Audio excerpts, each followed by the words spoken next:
Hemm bżonn illi l-Unjoni Ewropea tkun qawwa globali u tarka tad-demokrazija. Sostniet dan il-President tal-Parlament Ewropew Roberta Metsola kif dawn il-jiem tlaqqa l-Forum Ekonomiku Dinji f'Davos fl-Iżvizzera. Metsola insistiet li l-Blokk Ewropew għandu jespandi kif il-kontinent qed iħabbat wiċċu mat-teddida reali tal-gwerra. Hija sostniet dan meta kienet qed tindirizza panel quddiem il-mexxejja tad-dinja bis-suġġett primarju inevitabilment ikun il-gwerra fl-Ukrajna kif ukoll l-għaqda bejn l-Istati membri Ewropej.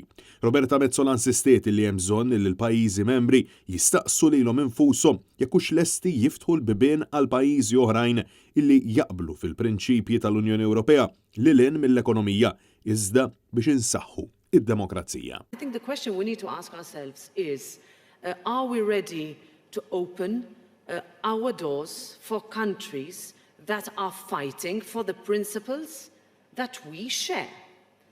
And if we are ready to say yes, then it is not only about economies, it is not only about numbers, it is not only about how many seats and how much power goes in that institution, it is about whether the European Union wants to be the global democratic power in an immediate neighborhood where we have a common adversary. Il-President tal-Parlament Ewropew faħret is-suċċessi sissa tal-Unjoni Ewropea fejn iddiskrivita bħala għaqda ta' pajjiżi li jaqsmu l-istess twemmin fundamentali u l-ġlieda favur id-demokrazija. Metsola saħqet li l-Ewropa tħabbat wiċċa ma' deċiżjonijiet kruċjali illi se jiddeterminaw il-ġejjieni fil-waqt li insistiet illi għal snin twal qatt ma ġie konsidrat illi tinħoloq Unjoni għall-Enerġija fejn nitbedu mir-Russja minflok l-Istati membri jgħinu lil xulxin. At the end of the day, our question has to be, do we put a price on democracy and freedom or not?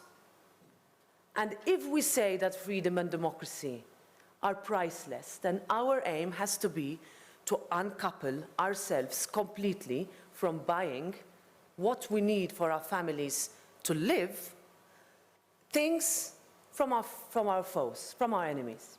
Hija qalet illi issa aktar minn qatt qabel wasal iż-żmien illi nħarsu lejn l-enerġija rinnovabbli b'aktar serjetà. Our final target is zero dependence on Russia.